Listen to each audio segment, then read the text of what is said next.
Ok, vamos lá mergulhar num dos livros de autoajuda, se calhar mais polémicos de sempre, Mais Esperto que o Diabo, de Napoleon Hill. A história deste livro é incrível. Ficou escondido por mais de 70 anos e, de repente, hoje é um fenómeno de vendas, uma loucura. Mas, claro, a grande questão que fica no ar é: o autor era um gênio ou era, na verdade, um mestre da fraude? E o próprio Hill, olha, já nos dá um mote com esta frase aqui. Toda a adversidade traz consigo a semente de uma vantagem equivalente. É uma frase super poderosa, não é? Muito inspiradora, mas ela ganha um tom assim meio irónico, para não dizer outra coisa, quando a gente descobre a história completa por trás do homem que a escreveu. Então, qual é a ideia central do livro? É basicamente sobre uma luta contra um inimigo que não está lá fora, está cá dentro. E Hill dá-lhe um nome bem forte, o Diabo Interior. E aqui é que está o ponto-chave. Atenção, o diabo de que o Will fala não é aquela figura religiosa, sabe, com chifres e um tridente. Nada a ver. É, na verdade, uma metáfora. É aquela força negativa que todos nós temos dentro da mente. Pense nisto. É a soma de todos os medos, das dúvidas, dos maus hábitos, tudo aquilo que nos trava e nos impede de ter sucesso. E qual é que é a principal arma deste diabo interior? É um conceito que o Hill chama de deriva. E o que é isto?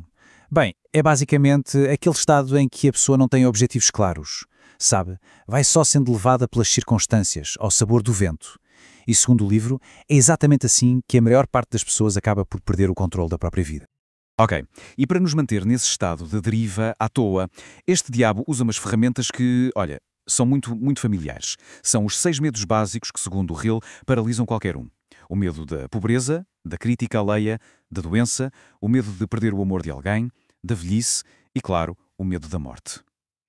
É interessante pensar, não é? Qual destes medos acaba por ter mais poder sobre nós no dia-a-dia? Mas o livro, felizmente, não fica só a apontar o problema, não. Ele também propõe uma solução, um caminho. E é aqui que entram os 7 princípios para o triunfo. E o mais curioso é que eles teriam sido revelados numa suposta entrevista que o Hill fez com o próprio diabo. Então, qual é o antídoto para esta deriva? Hill apresenta um plano com 7 passos. O primeiro, a base de tudo, é definir o seu propósito, ter metas claras. Depois veio o trabalho interno, o mais difícil talvez, dominar a autodisciplina e, muito importante, aprender com as adversidades, não desistir. A seguir, é preciso cuidar do que está à nossa volta, controlar o ambiente, as influências e, claro, gerir bem o tempo. E para fechar, os ajustes finais, encontrar harmonia mental, física e praticar a cautela, ou seja, pensar antes de agir. São conselhos poderosos, não há dúvida. Parece tudo fazer sentido. Mas isto leva-nos a uma pergunta que, bem, é impossível de evitar. Quem era, afinal, este homem que dizia ter entrevistado o diabo? É aqui que a história se parte em duas. Completamente. Vamos começar pela versão que toda a gente conhece. A versão oficial, a lenda. O homem. O mito. Para milhões de fãs e para todo o mercado editorial, Napoleon Hill é um visionário, ponto final. A obra dele é descrita como um grito na escuridão, sabe? Uma espécie de farol para quem está perdido. A influência dele é gigante. Chega até os dias de hoje, inspirando pessoas como, por exemplo, o Tony Robbins. E a história deste livro em si é inacreditável. Parece um filme. Ele escreveu em 1938, mas na altura foi considerado tão controverso, tão polémico, que a própria esposa dele proibiu a publicação. Resultado, o manuscrito ficou guardado numa gaveta por mais de 70 anos. Só foi publicado em 2011 e o mais louco, em 2020, décadas depois de ser escrito, tornou-se o livro número 1 em vendas no Brasil. É quase como uma bomba relógio que explodiu com décadas de atraso. E só para termos uma ideia do tamanho deste fenómeno, só no Brasil e só no ano de 2020 vendeu mais de 234 mil cópias.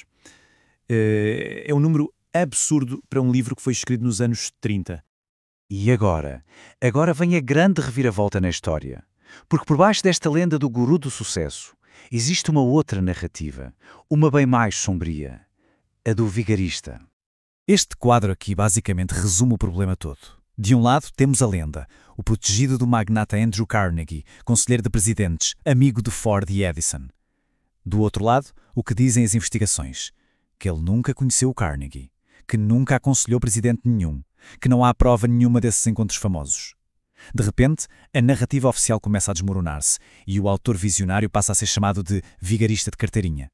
E as alegações são mesmo sérias. Vários biógrafos e investigadores apontam para um padrão que se repete: acusações de fraude, cheques falsos, negócios que deram para o torto. A coisa chega a um ponto quase surreal, com uma história de que ele teria inspirado um culto que tentou, pasmem, criar um bebé imortal. E a justificação para a falta de provas de todas aquelas ligações famosas? Um incêndio. Um incêndio muito conveniente que supostamente destruiu tudo. Tudo isto leva-nos, claro, a uma visão muito mais cínica da coisa. Este comentário que apareceu no Reddit resume-a de forma, brutal. Como ficar rico, capítulo 1. Escreva um livro e vendo-o a outros otários que querem ficar ricos. Será que no fundo era só isto? Que o verdadeiro segredo de Hill era simplesmente vender a ideia de que tinha um segredo? O que nos deixa, então, com uma pergunta gigante sobre o legado que ele deixou. No final de contas, ficamos com estas duas figuras que parecem uma só. De um lado, o guru. A mensagem dele sobre mentalidade, sobre medo, sobre o propósito, de facto inspirou milhões de pessoas.